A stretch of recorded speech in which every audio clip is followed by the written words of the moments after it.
thank Bill for that highly impressive opening statement. I've heard over the years that Bill is a skilled debater and rhetorician, and now I've seen for myself why the evangelical Christians that he speaks for are so proud of his abilities. In my opening speech here, I'll not be dealing directly with the many, many points that Bill has already raised.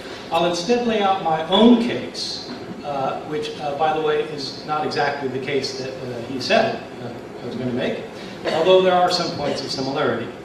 I'll lay out my own case, and in my next speech, I'll show why, in my opinion, the position that he has just staked out is so problematic. I want to say at the outset something similar to what he said at the beginning of his speech. I used to believe absolutely everything that Bill just presented. He and I went to the same evangelical Christian college, Wheaton, where these things are taught. Even before that, I went to a yet more conservative school, Moody Bible Institute, where Bible is our middle name. We were taught these things there even more avidly. I used to believe them with my whole heart and soul. I used to preach them and try to convince others that they were true. But then I began studying these matters, not simply accepting what my teachers had said, but looking at them deeply myself. I learned Greek and started studying the New Testament in the original Greek language. I learned Hebrew to read the Old Testament.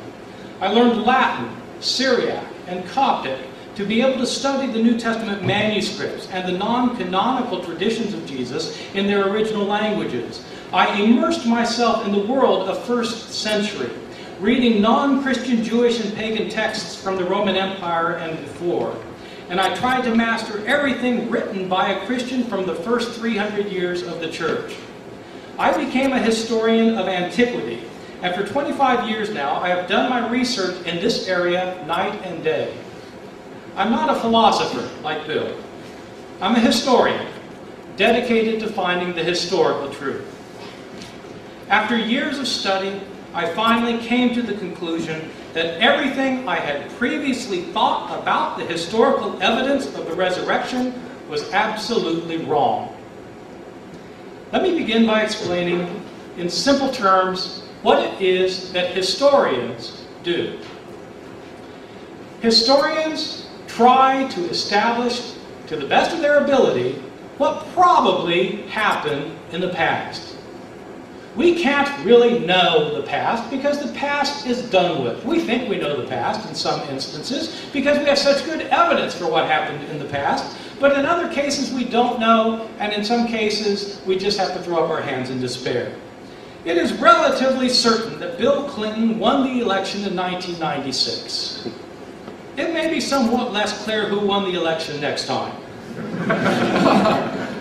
It's pretty clear that Shakespeare wrote his plays, but there's considerable debate. Why? It was hundreds of years ago, and scholars come up with alternative opinions. It's probable that Caesar crossed the Rubicon, but we don't have a lot of eyewitness testimony.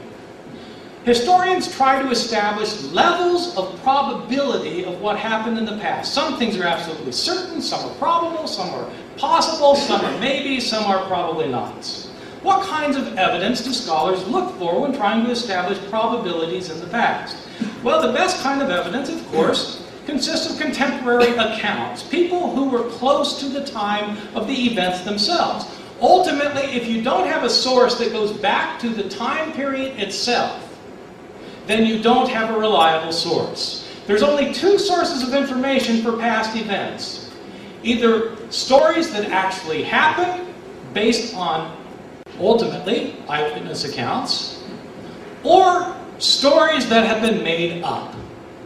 Those are the only two kinds of stories you have from the past. Either things that happened, or things that were made up. To determine which things are the things that happened, you want contemporary accounts, things that are close to the time of the events themselves, and it helps if you have a lot of these accounts. The more the merrier. You want lots of contemporary accounts, and you want these accounts to be independent of one another. You don't want different accounts to have collaborated with one another. You want accounts that are independently attesting the results. Moreover, even though you want accounts that are independent of one another, that have not collaborated. You want accounts that corroborate one another. Accounts that are consistent in what they have to say about the subject. Moreover, finally, you want sources that are not biased toward the subject matter. You want accounts that are disinterested. You want lots of them. You want them independent of one another, yet you want them to be consistent with one another.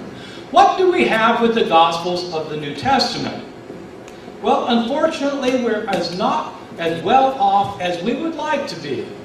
We'd like to be extremely well off because the Gospels tell us about Jesus and they are our best sources for Jesus. But how good are they as historical sources? I'm not questioning whether they're valuable as theological sources or sources for religious information, but how good are they as historical sources? Unfortunately, they're not as good as we would like. The Gospels were written 35 to 65 years after Jesus' death.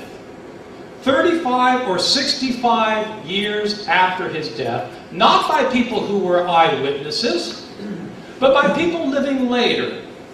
The Gospels are written by highly literate, trained, Greek-speaking Christians of the second and third generation. They're not written by Jesus' Aramaic-speaking followers. They're written by people living 30, 40, 50, 60 years later. Where did these people get their information from? I should point out, in our Gospels, the Gospels say they're written by Matthew, Mark, Luke, and John, but that's just in your English Bible. That's the title of these Gospels. But whoever wrote the Gospel of Matthew didn't call it the Gospel of Matthew.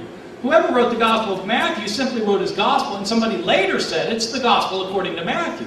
Somebody later is telling you who wrote it. The titles are later additions.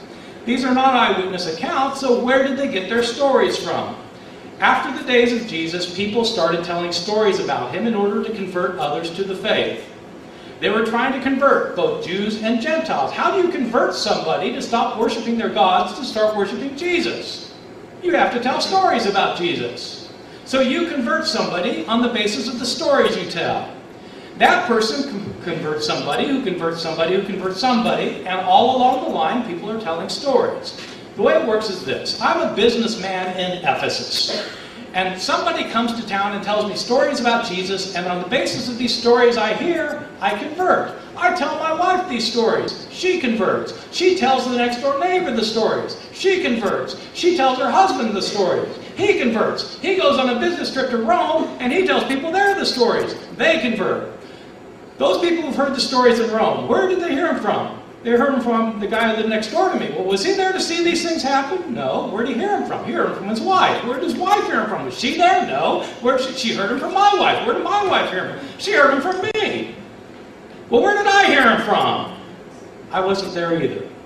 Stories are in circulation year after year after year, and as a result of that, the stories get changed.